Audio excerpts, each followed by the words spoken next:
Gestern am 29. Juli war die Befragung von Dr. Fauci in Amerika vor dem Kongress. Ich glaube, so ziemlich jeder kennt Dr. Fauci. Dr. Fauci ist der Immunologe, der in Amerika unter anderem für die Lockdowns verantwortlich ist. Er selbst sagt natürlich, er hat sie nicht angeordnet. Tatsache ist aber, dass aufgrund von seinen Aussagen Menschen zu Hause ins Gefängnis gesteckt wurden, Maskenpflichten kamen, Abstand, Zwangsimpfungen in Teilen in Berufsfeldern, wo Menschen tatsächlich sich impfen lassen mussten, ansonsten ihren Job verloren haben. Für all das ist Dr. Fauci zuständig, aber eben nicht nur das. Gestern war die große Befragung, 3 Stunden. Dr. Fauci musste dorthin gezwungen werden. Er hat sich nicht bewogen gefühlt, freiwillig bei der Aufklärung zu helfen, sondern wurde durch eine Gerichtsanweisung dorthin verfrachtet, denn der Mann fühlt sich unschuldig.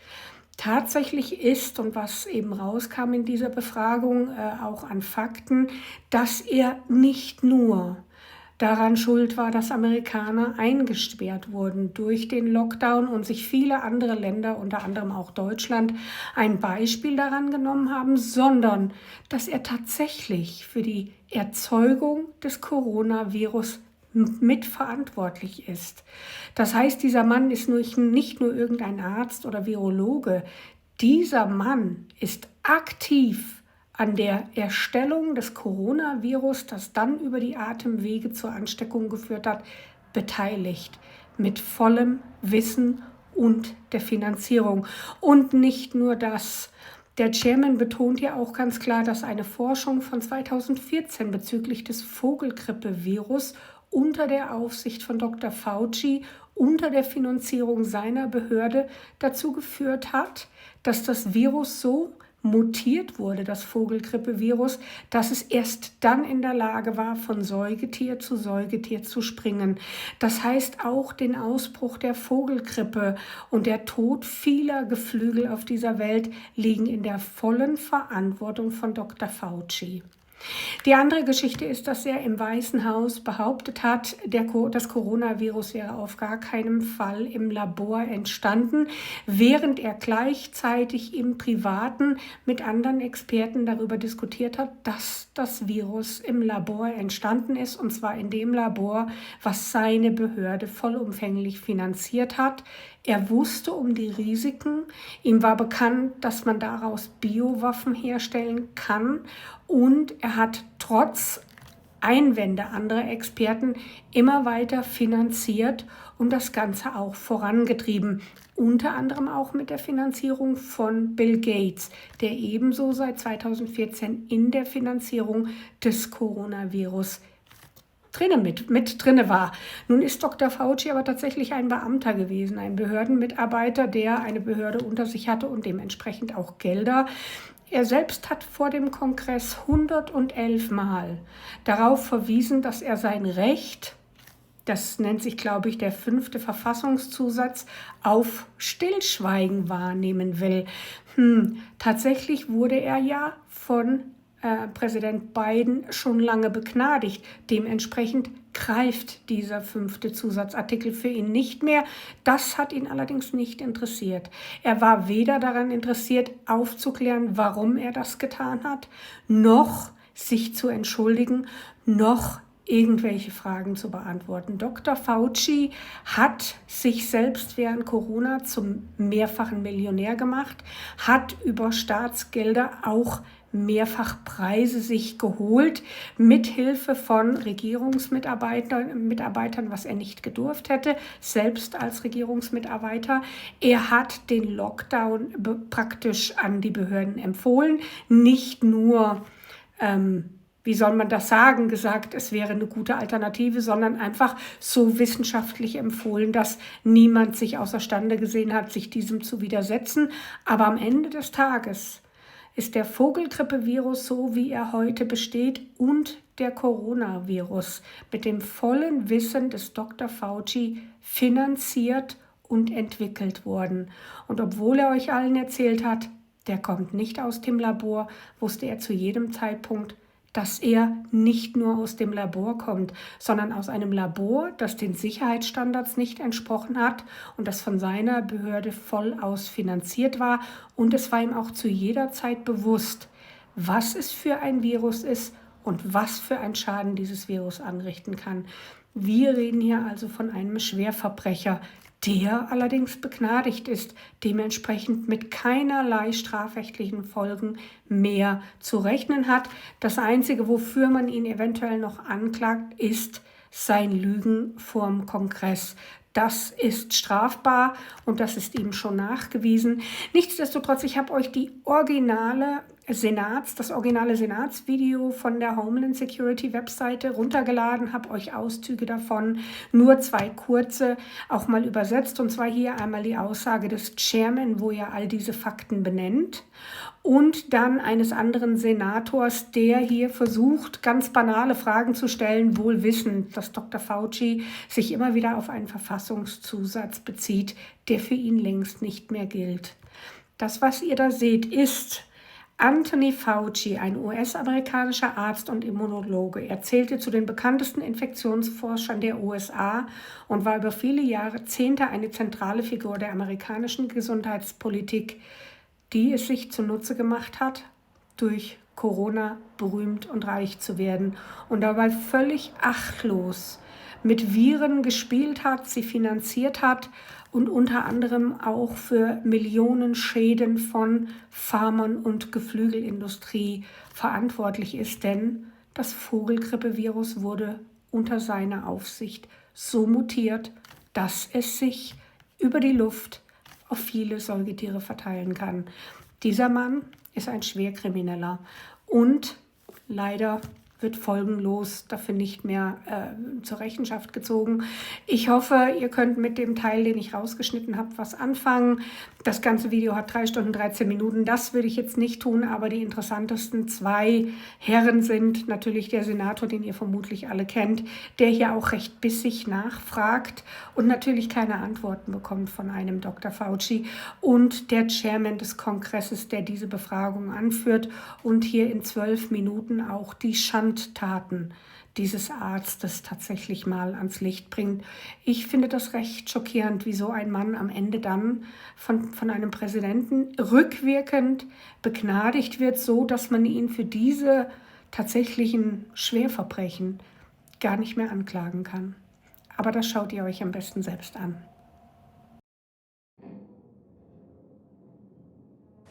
The committee will now come to order.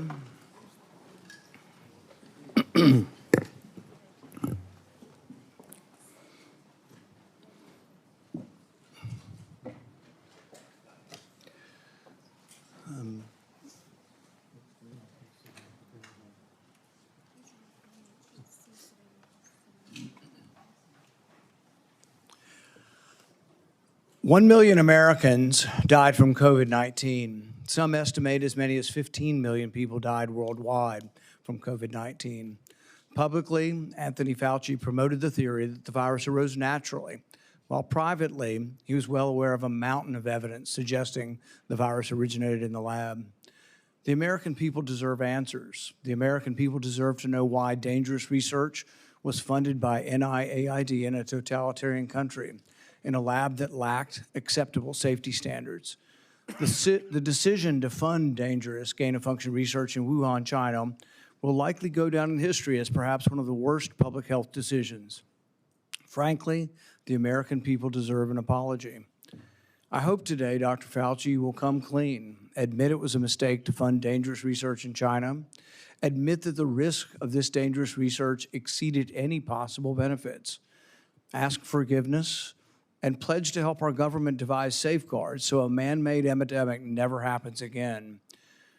Instead of an apology, you have for years avoided responsibility. Regarding the lockdowns, you argue that you did not personally issue every lockdown order, close every school, or impose every mandate. But officials across the country invoked your authority to justify these decisions. And you presented your recommendations not as judgments open to debate, but as dictates of science itself. Your own words demonstrate that you understood the influence you exercised.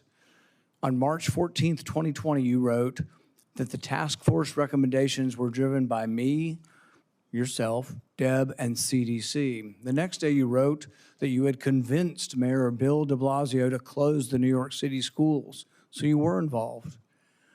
That same night, Governor Gavin Newsom's chief of staff told you that the governor had decided to close California schools, bars, and restaurants after watching you on television. Presidents, governors, mayors, school boards, corporations, and Congress all bear responsibility for the decisions they made. The COVID lockdown, however, could never have been inflicted without you aiding and abetting the crime.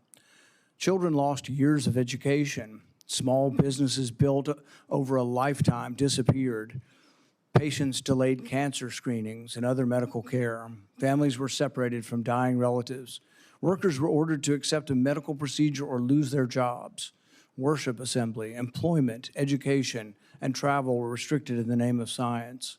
While you did not impose every restriction, you used your public authority to justify them. While you concluded publicly that COVID occurred naturally, your private record tells a different story. In early 2020, your hand-picked virologist warned that the virus appeared to have been manipulated in the lab. In a conference call concerning the origin of the virus, all but two of the participants believed deliberate insertion was possible. Your concern was not merely theoretical. That same week, you led an urgent effort to determine whether your own agency had funded the research related to these experiments that were now under suspicion. Hours later, your assistant reported that the Wuhan experiments had indeed been reviewed and approved by the NIH. Those were not the actions of officials who believed that a research-related origin was an absurd conspiracy theory. They were the actions of officials urgently trying to determine whether their agency funding was connected to the research under discussion, connected to the pandemic. You could not hide that your agency had funded the Wuhan research or your long history of defending gain-of-function research. The only alternative left was to argue that COVID-19 did not originate in the Wuhan lab. You were not a detached observer. You had an institutional interest in the public believing that federally funded research had nothing to do with the pandemic. It was a conflict of interest from the very beginning. The authors of the proximal origin of SARS-CoV-2 privately had serious doubts about a natural origin. Within days, though, they flipped, and they all wrote in proximal origin that the virus was almost certainly not a laboratory construct. That paper was then used by the government and the media and you to discredit Americans who were asking the same questions that you and the authors were asking yourselves privately. You even cited proximal origin from the White House podium.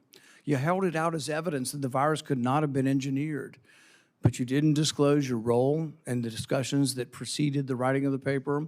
You did not disclose the author's original concerns. You did not reveal that you had been part of the paper, that you had read and offered editorial comments on the paper before it was published, before you began using it as evidence that it couldn't have originated in the lab. You did not disclose that you had immediately investigated yourself whether NIAID funding might be connected to the research. You did not tell the American people the full story. Duly released private messages indicate that the doubts with the authors and others didn't disappear after the publication. So while this was being waved at the White House to show that it couldn't come from the lab, the authors were still privately continuing to assign a meaningful probability to a laboratory origin, one thing in public and another in private. Some of the same scientists discussed avoiding email and carefully managing communications that might eventually be obtained under the Freedom of Information Act. The pattern is straightforward. Privately, there was alarm, then an immediate inquiry to see if NIAID's possible exposure to funding, then a rapid public declaration of certainty, continued private doubt, and then years of resistance to disclosure. The question is why? The only logical answer is that your primary concern was avoiding culpability. Your primary concern was hiding the fact that you had approved the funding for this dangerous research. Your support of gain-of-function research is extensive and long-standing. In 2011, your agency funded Ron Fauci's laboratory when it mutated the avian flu until it could spread through the air between mammals. This was the tipping point. This is when others became worried. You funded this. You advocated for this. The federal government's own biosecurity board, though, recommended withholding the details of these experiments because of the danger the research posed. People were concerned that publishing it was publishing a roadmap to creating bioweapons around the world. But you sided with the gain-of-function scientist Fauci and argued that the benefits of publishing the research far outweighed the risks. You defended this avian flu transmissibility experiments as critical research. You wrote that even if a scientist became infected and triggered a pandemic, the benefits of the gain-of-function experiments outweighed the risk. In 2014, your agency, NIAID, began funding the Wuhan bat coronavirus work. In 2015, Ralph Barrick and the Chinese scientist Shi Zhengli published NIAID-supported research combining a bat coronavirus spike protein with a SARS backbone. The resulting virus could infect human airway cells. It's a novel virus that now can infect human cells. It gained transmissibility, it gained function. In 2018, the same group of scientists, EcoHealth, Barrick, Shi, and their collaborators submitted the diffuse proposal, which involved the insertion of a furin cleavage site into the coronavirus. DARPA rejected it as too dangerous. When COVID was sequenced, though, early on in January of 2020, within days, scientists discovered that, lo and behold, it had a novel furin cleavage site, just as had been proposed in the diffuse project. This was either an extraordinary coincidence or a smoking gun, evidence that the Chinese had created COVID-19. It made the laboratory origin question more legitimate, and it made your categorical public denials indefensible. On May 11th, 2021, you told the Senate, the NIH has never, ever, and does not now fund gain-of-function research in Wuhan, in the Wuhan Institute of Virology. When I gave you the opportunity to correct the record, to reconsider the statement, you responded that you had never before lied to Congress. We were then told that only the government's narrowest regulation of definition counted here, that you could define gain of function in one way in which this wasn't gain of function, in which all of the common sense of the world would be thrown out, all of the idea that the mice were dying and the virus was more transmissible didn't matter because you had a technical definition that allowed you to fund it. But the real question is, was it dangerous? Was it a wise decision to fund this? And you haven't deviated from that. You've never admitted that it could have been a mistake funding this research in China. The American people weren't asking for a semantics debate over what is gain of function. They were asking, does common sense say this research was dangerous in Wuhan? They wanted to know whether their money-funded experiments in Wuhan that made bat coronaviruses better able to infect humans. The answer is yes. They wanted to know whether NIAID adequately supervised their work. The answer is no. When you defended this research, you described its benefits in the broadest terms. But when Congress demanded accountability, you hid behind the narrowest possible definition. You can't have it both ways. Your conduct concerning federal records raises further questions. It is a crime to destroy federal records. Yet our investigation reveals your assistant diligently reported that she deleted tons of emails. In 2024, you testified that you did not delete federal records. Who's telling the truth, you or your assistant? The committee has obtained repeated instructions from you telling federal officials to delete communications. On February 2nd, 2020, one day after Origin's call, you told Francis Collins, please delete this email after you read it. The committee asked for your voluntary cooperation to come today. Your appearance had to be compelled by subpoena. You're here today under duress. You're here today because of the court ordering it. President Biden issued you a sweeping pardon extending back to 2014, the same pardon he gave to his son Hunter.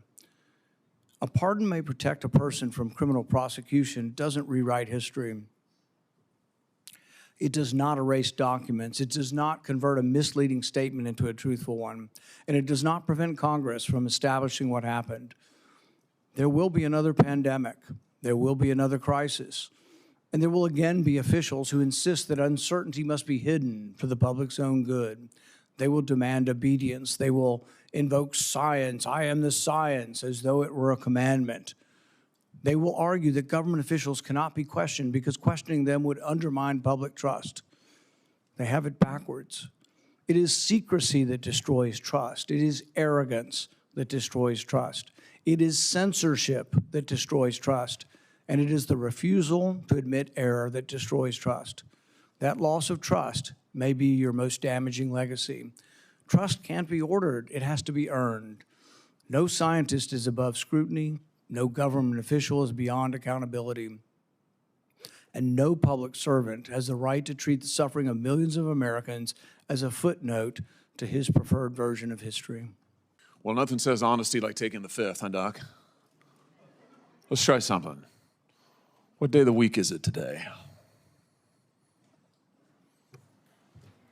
On the advice of counsel, I respectfully decline to answer based upon my rights under the Fifth Amendment to the Constitution. What color tie are you wearing? On the advice of counsel, I respectfully decline to answer based upon my rights under the Fifth Amendment to the Constitution. What color's the carpet in front of you? On the advice of counsel, I respectfully decline to answer based upon my rights under the Fifth Amendment to the Constitution. Let's just get one thing straight. You don't have any rights under the Fifth Amendment because you've been pardoned, as you very well know. As the Supreme Court has been clear for a century and more, Brown versus Walker, 1896, when he has been pardoned, he may not stand upon his privilege. You know that. Your lawyers sitting behind you now shifting nervously in their chairs, they know it. This isn't about the Constitution. This isn't about the law. This is about contempt. Contempt for this body and contempt for the American people. But I think I know why you're doing it. It's because you don't want to answer questions. It's because you did all kinds of terrible things. It's because during the pandemic you got rich, didn't you?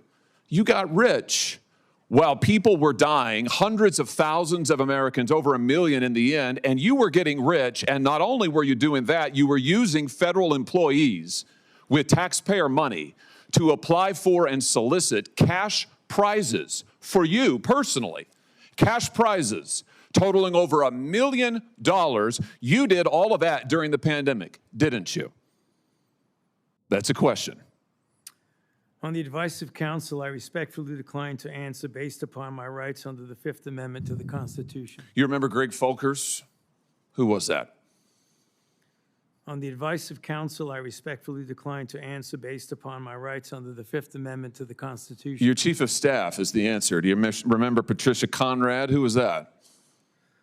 On the advice of counsel, I respectfully decline to answer based upon my rights under the Fifth Amendment to the Constitution. She was your personal assistant. And what were these individuals doing in the depth of the pandemic in November of 2020 when millions of Americans were suffering from COVID? What were they doing? I tell you what they're doing.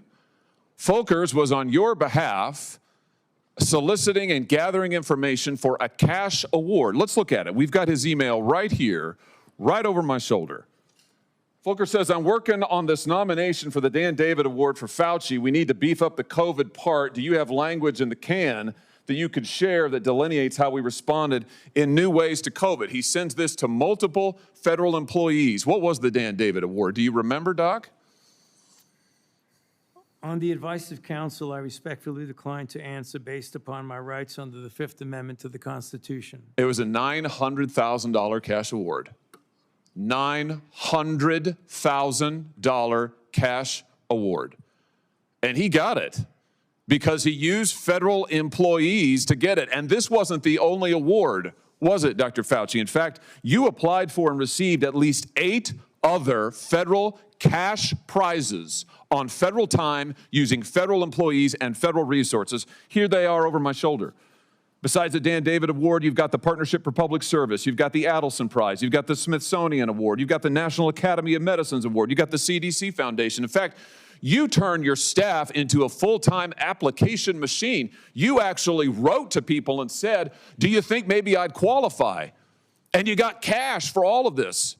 And it wasn't just 1 or 2 employees, was it? In fact, you used 8 separate federal employees on federal time using federal resources to solicit cash awards. Isn't that true? On the advice of counsel, I respectfully decline to answer based upon my rights under the Fifth Amendment to the Constitution. Here they are right over my shoulder. Here's all of them. The people that you use, federal employees, so that you could go and get cash money. And the most hilarious part is that you weren't content to even dragoon them into applying for all of these cash awards. You then had them go out to the ethics agencies and ethics watchdogs and demand that you be able to get the money. That's right. We've got it in your emails. Your staff and employees on federal time, using federal resources, being paid with federal dollars, are soliciting cash for you. And then they're turning around and saying to the agency, we don't want just an answer, we want to get to yes. Because Fauci wants the money. He wants it. We want to get to yes, and yes takes time. This is your chief of staff again, using federal email to pressure the agency's own ethics people so that you could get money, so that you could get rich. And it violated the law, didn't it, Dr. Fauci? Didn't it? It violated the law, didn't it? It is a question. You can answer. Go ahead. On the advice of counsel, I respectfully decline to answer based upon my rights under the Fifth Amendment to the Constitution. Federal law, as you very well know, prohibits the solicitation of cash awards or other personal benefits for federal employees. And it certainly prohibits using your own employees to do this. 5 CFR section 2635-205B, it says it right there in black and white. You cannot use federal resources, federal dollars, federal employees, federal offices, federal email, federal time to solicit cash awards, and you did all of it, and the worst part is thousands of people were dying while you were doing it. You were supposed to be the nation's doctor, and you were playing one on TV, but this is what you were doing with your time. Isn't that true? On the advice of counsel, I respectfully decline to answer based upon my rights under the Fifth Amendment to the Constitution. Yeah, I can see why. I can certainly see why. You know what I can't quite figure out is that why you were so obsessed with it, because you're already rich. I mean, and your scheme worked here. I mean, your net worth now is north of $12 million. You got over $1 million in cash awards during COVID, during a 12-month, 24-month span during COVID. $1 million you knocked down in cash money using federal resources. Now you're worth more than $12 million. You've got a pension that in its first year paid out north of $400,000 a year. 1 million people dead, you're getting rich. 1 million people dead, you're using federal employees to get cash awards for you. 1 million people dead, and you're here taking the fifth because you don't want to admit that what really happened in all that time was a multi-month, multi-year course of self-dealing. Isn't that true, Dr. Fauci? On the advice of counsel, I respectfully decline to answer based upon my rights under the Fifth Amendment to the Constitution. Yeah, well, silence is admission. And here's the real thing. At the end of the day, it wasn't just about the money, really, was it? It was really about a power trip. I mean, through all of this, you want to be the most famous scientist in the world. You were so focused on getting every award and every drop of cash that you could, all because you wanted to be on TV. You wanted to be the sun god of science. You wanted to be the guy who was in charge of it all. You wanted to lambast Trump. You wanted to make sure that nobody else stole your spotlight. You wanted to be the guy. You had time to sit for InStyle magazine. Here's what you were doing with your time. You could sit for InStyle magazine, but you can't answer questions for the American people. You could sit for InStyle magazine, but you're here taking the fifth. You could sit for InStyle magazine and get $1 million in cash awards, but now the cat's got your tongue. I bet he does. I tell you what, here's my conclusion from all of this. This was really all about you the whole time. Somewhere along the way, you lost your way. You may have been a good public servant at one time, I don't know. But I can tell you from reading your emails now, from looking at what you did, how you used your employees, somewhere along the line, it became all about you. You became a narcissist and a megalomaniac and a liar. And you've lied to the American people, and you've lied to this body. And you've disgraced your profession by doing it. You called yourself the most famous scientist in the world. You've done more to harm science than anybody in my lifetime. And I hope you'll go home and write that in your diary.